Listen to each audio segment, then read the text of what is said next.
This is SelfWork, and I'm Dr. Margaret Rutherford. At SelfWork, we'll discuss psychological and emotional issues common in today's world and what to do about them.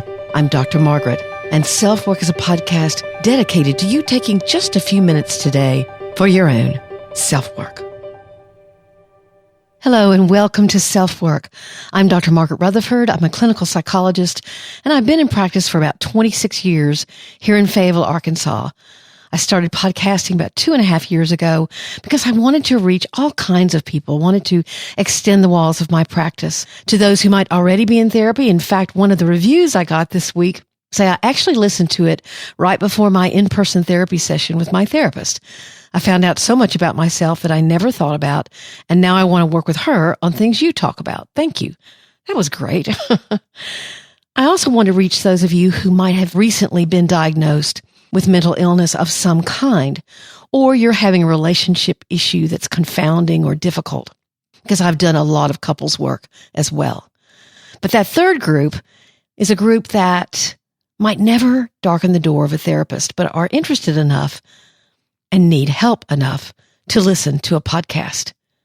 So I'm delighted to have you here at SelfWork on this, the 129th episode.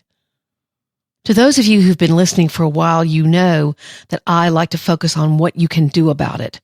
I don't just talk conceptually here on SelfWork. I'm going to get down to some brass tacks of change, okay? And this is definitely one of those brass tacks episodes. We're going to be talking about negative self-talk. What is self-talk? What can you do about it? A lot of people tell me they kind of know what it is, but haven't a real clue as to how to change it. It feels as if their self-talk is too elusive. How could you possibly rein in what your mind is telling you about something? They'll say, well, I'm not aware of what I'm thinking about. It just sort of comes out. So I'm going to challenge that. And we'll go over 6 steps for this process. But I want to stress that catching your negative self-talk takes practice, and lots of it.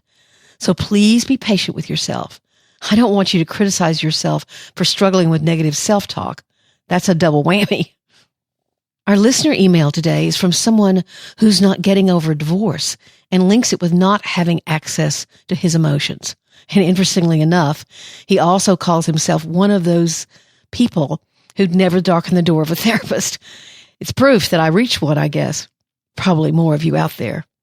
I want to remind you that I'm a therapist because I got good therapy, and I'm an advocate for asking for help. But if this podcast is a way you can do that, I'm all for that as well. So I welcome his question, and I welcome all of you to SelfWork.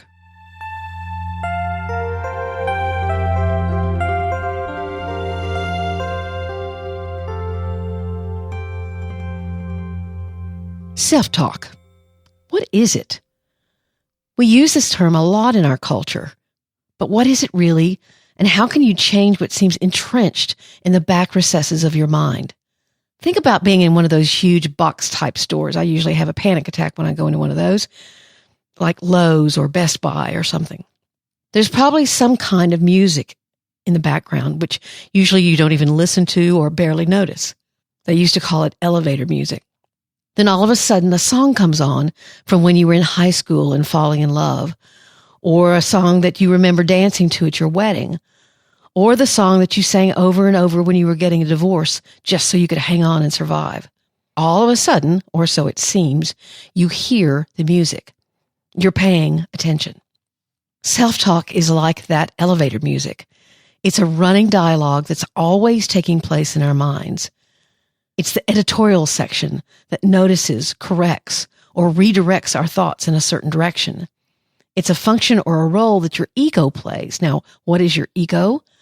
It's what you define as me, quote unquote. You say things like, I'm 37, I'm a woman, I'm a lawyer, I'm a mom, I'm a daughter, I was loved as a child, I was neglected as a child. Basically, your ego is your identity. When you say, that's my ego talking, that means that somehow your identity is speaking to you. You have ego skills, things that you do well, maybe problem solving or emotional management. Those are ego skills. And certainly, monitoring negative self-talk is one of those ego skills. Basically, a you skill. It's your skill. Self-talk can be positive. You can congratulate yourself and be proud of things that you do well. Even if you make a mistake, positive self-talk says things like, well, you tried, and the effort is what counts. You're on your own side, not necessarily in a way that ignores your vulnerabilities, but accepts them. A positive self-talk is kind. It's generous. But self-talk can also be viciously critical, a voice that tears apart everything that you touch and then tells you it's not good enough, it's useless for you to try, or you need to avoid being around other people because you're just so stinking awful. I mean, our negative self-talk can be incredibly destructive. Of course, you can do therapy or work on yourself and figure out where the negative self-talk comes from. It's often from trauma or abuse. You heard harsh, critical things from a parent or a grandparent or a teacher or a coach, and you've taken over their voice for them. It's now your voice telling you you're worthless. You'll never amount to anything. You're not actually hearing a voice, mind you. That's a whole other issue. But again, think of the music analogy. You may not be conscious of the voice's presence until it does something that catches your attention. It's in the background, sort of silently listening and making comments, sort of like a reviewer of a movie, always as he or she watches the movie, they're reviewing it all at the same time. So, how do you change negative self-talk? Again, what you can do about it, right? You have to notice the criticism and address it. When someone asks me in my office, but I don't know how to tune in, I often get kind of still and listen for a second to what's going on outside. Maybe I hear a motorcycle in the background or birds chirping.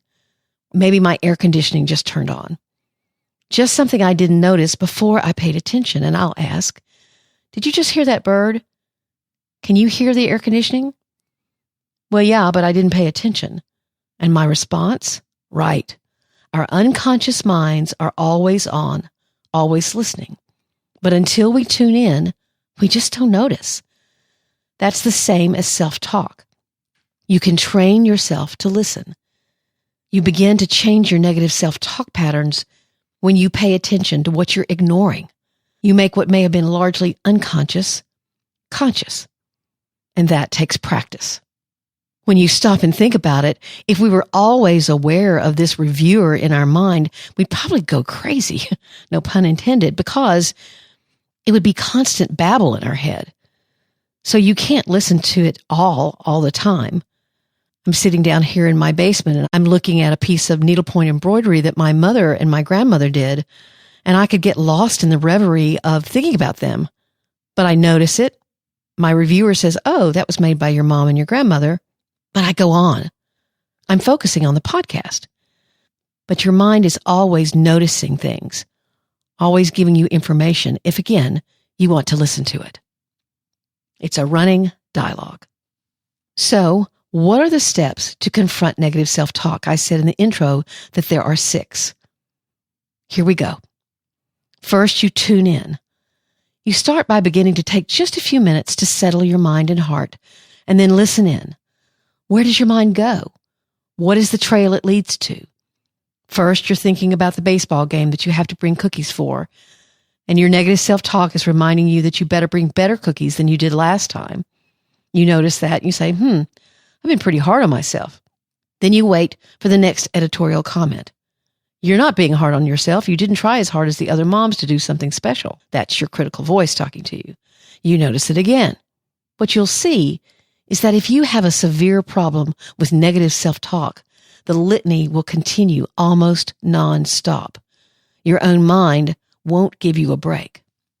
But if you begin noticing, even though it's painful to hear, then that's the first step in changing it. Here's number 2. Don't necessarily wait for insight. Realize the importance of practice. You can want to understand so much the why of why you're so hard on yourself, why you cut yourself down at every opportunity. Then that longing gets in the way of actually doing something about it. Now, insight is helpful. There's no doubt about that. But insight doesn't necessarily lead to hope. I had a patient recently who was really very, very cheerful about a relationship that she's in. Actually, it's a marriage. And she kept saying, but why have I chosen someone like this again? Why have I done this? She kept repeating it over and over and over. And I said, well, there are some reasons that we've talked about, but really what's going to empower you is when you begin to confront that negative self-talk. Here's number 3, zoom in, practice mindfulness or meditation. Now, for those of you who think this is too new agey, just a sec. What do I mean by zoom in? It'll be very helpful at this point to try out a meditation app or some kind of mindfulness exercise to help you have the experience of watching your mind more objectively. I use Headspace. There's also 10% Happier, Calm, John Kabat-Zinn. That's Kabat-Zinn. Also has a lot of things on his website. And there are dozens of apps that can help. Mindfulness or meditation isn't something weird. It's using your mind to notice what's going on in your mind. It's a focus. The reason why this is helpful is because, frankly, this is hard to do. There are mornings when I try and, oh my gosh, I am all over the place. Then there are mornings that seemingly I get it a little bit calmer. But it's practice, and because they're structured apps, then they can really help you and give you support and give you encouragement. Number 4, start noticing the bigger picture in your mind. Think about going to a play or watching a movie. You immediately notice what the main characters are doing or saying, but you can also notice the nuance of the lighting or the way other actors are responding to what's going on. You're really taking in the entire thing. That's the same kind of notice or focus you need to catch negative self-talk. Number 5, you've got to replace it. This is an extremely important part of the work. You have to replace negative self-talk with more positive self-talk. If it doesn't come easily at first, then you can develop what's called a mantra or some phrase that confronts the negativity without necessarily coming up with a full replacement. Let's go back to my cookie example. When you become aware of that critical, nagging voice, your mantra or how you respond could be, I know I do my best, and it's okay that my best isn't always perfect. That mantra could apply to a lot of things. So it's a more generic way of answering that criticism. You certainly could replace it with something specific, something like, the only voice complaining about the cookies is my own, so shut up and let's get on with things. The cookies were fine.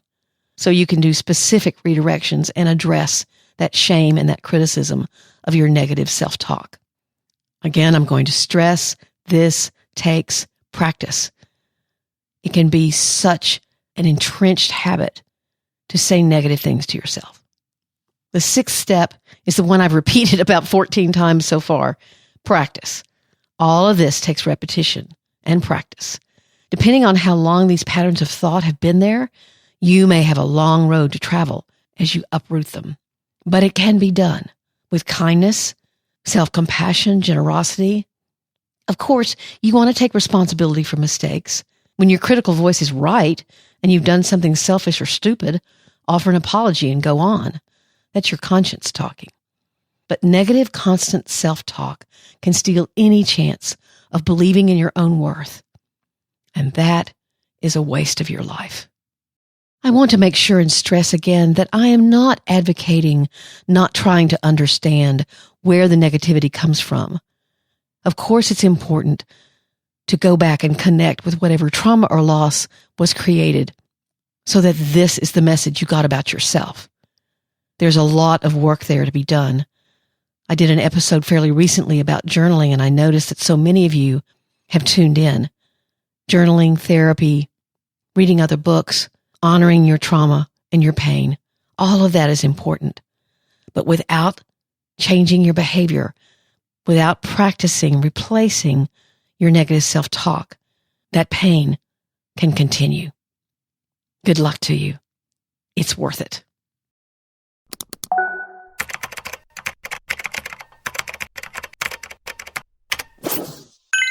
Our listener email today is pretty short and sweet. It's all about getting a divorce and not being able to have access to your emotions. It says, hello, first, I would like to say thank you for your podcast.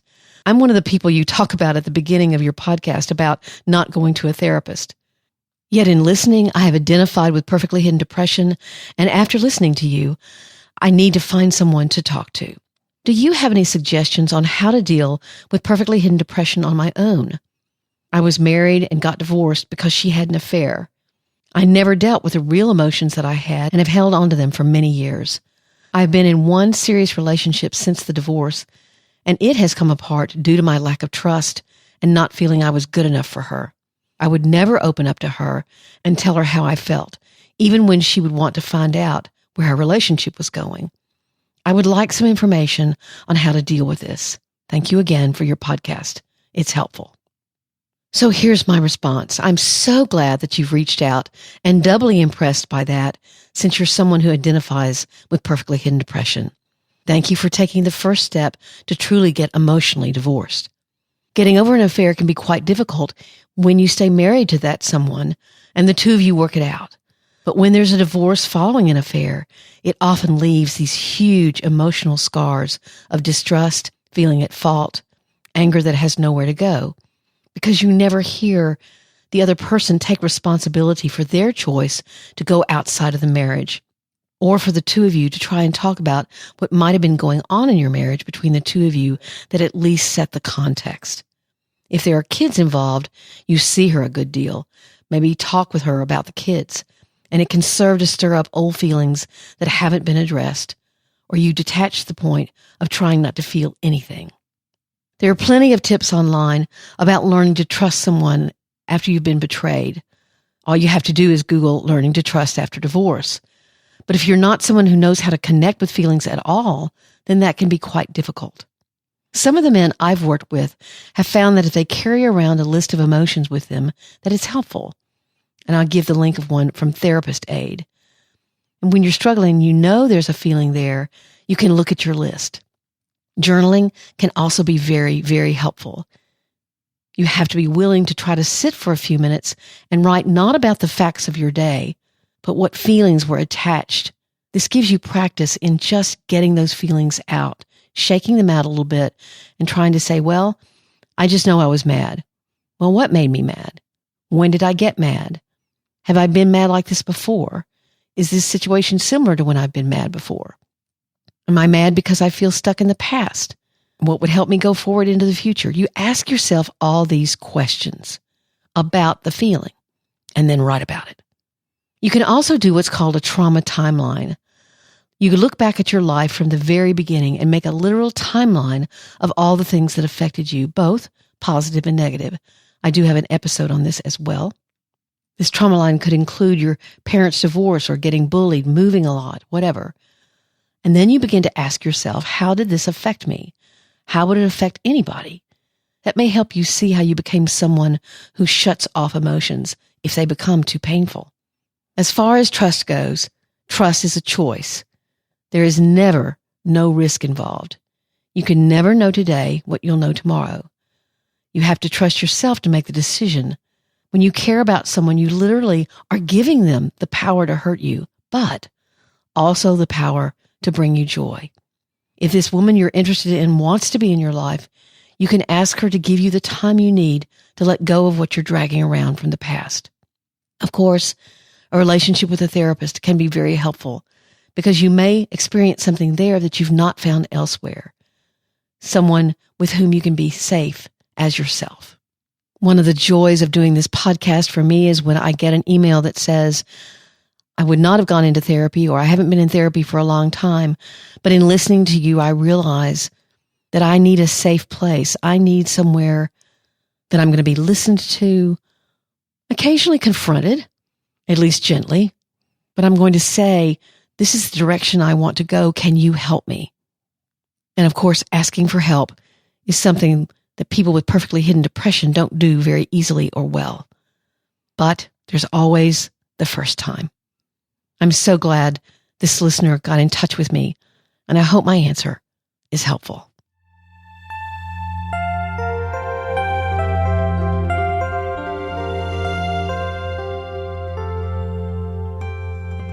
Thanks to all of you for listening to this episode of SelfWork.